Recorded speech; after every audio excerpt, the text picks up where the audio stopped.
Lecture du livre de l'Exode. Ainsi parle le Seigneur.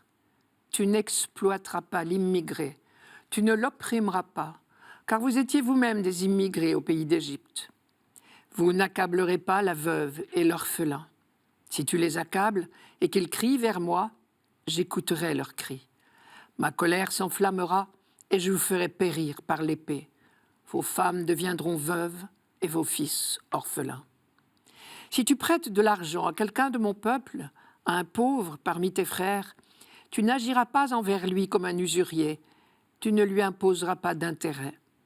Si tu prends en gage le manteau de ton prochain, tu le lui rendras avant le coucher du soleil. C'est tout ce qu'il a pour se couvrir, c'est le manteau dont il s'enveloppe, la seule couverture qu'il ait pour dormir.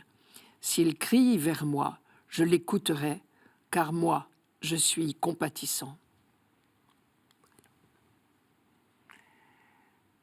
Le livre de l'Exode contient plusieurs textes de loi qui sont tous attribués à Moïse. Mais en réalité, Moïse en personne n'a promulgué qu'un premier ensemble de lois. Puis, au long de la vie du peuple d'Israël, de nouvelles lois adaptées aux nouvelles conditions sociales ont vu le jour et ont été insérées dans le livre de l'Exode à la suite des premières. Tout comme notre code civil ou pénal est régulièrement modifié, complété, et pourtant c'est le même livre. Et il continue à porter le même nom. Mais les lois nouvelles reflètent le contexte nouveau dans lequel elles ont été votées. Elles répondent à de nouvelles questions, de nouvelles formes de délits. Toute loi est toujours de circonstance. Et en fait, toutes les lois données par Moïse et par ses successeurs à des époques différentes, dans des conditions de vie différentes, ont été rassemblées là à la suite du Décalogue ou des 10 paroles du Sinaï, parce qu'elles en étaient la suite logique au long des siècles et de l'évolution historique d'Israël. Israël n'est ni le premier ni le seul peuple à avoir promulgué des lois. On a retrouvé au Proche-Orient des codes de loi beaucoup plus anciens. À Our, par exemple, la patrie d'Abraham, on connaît un code qui date de 2050 avant Jésus-Christ. Et le fameux code d'Hammurabi qu'on connaît bien et qui se trouve au musée du Louvre remonte à environ 1750, toujours avant Jésus-Christ. Ces codes ont des quantités de points communs. Dans toutes les civilisations, la loi est faite pour protéger les faibles.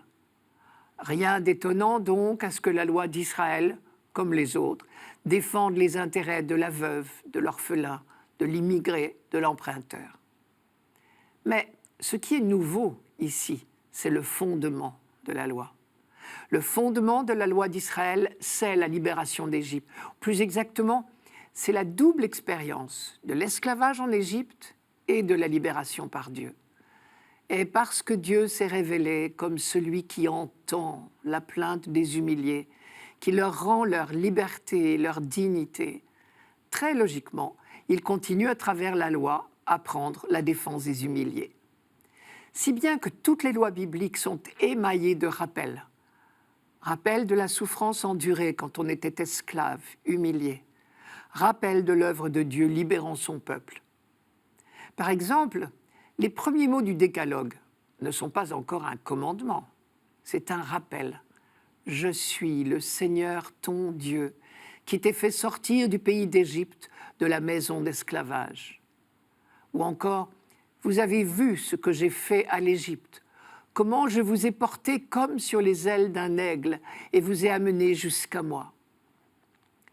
Et si Dieu a libéré son peuple, c'est parce qu'il a entendu le cri des malheureux.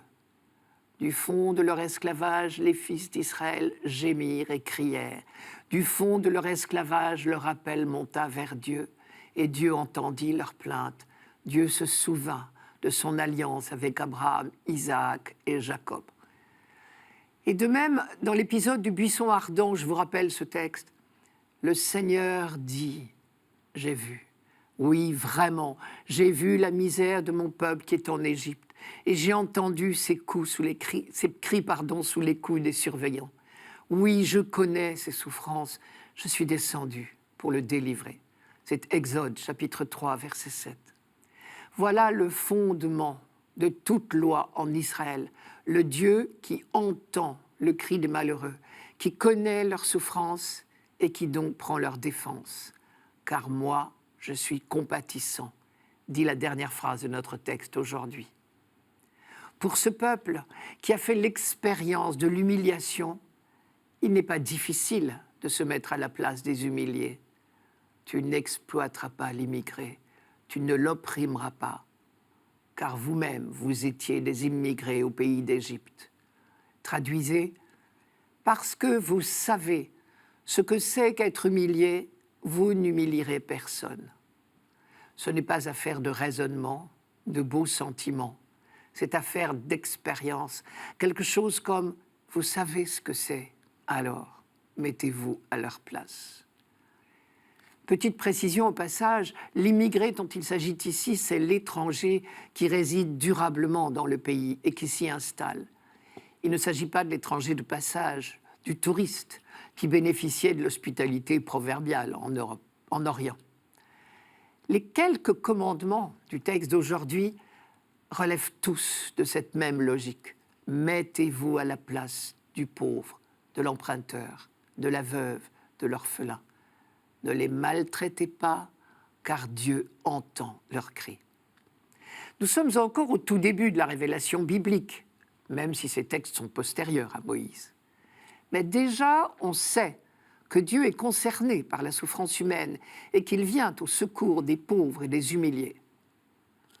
Malheureusement, pour l'instant, il faut encore menacer pour que la loi soit respectée. Je vous rappelle le texte. « Ma colère s'enflammera et je vous ferai périr par l'épée. » Mais un jour viendra, nous le savons, où l'homme éduqué peu à peu par Dieu et par la loi n'aura pas besoin de menaces, car il aura appris à voir en tout homme un frère.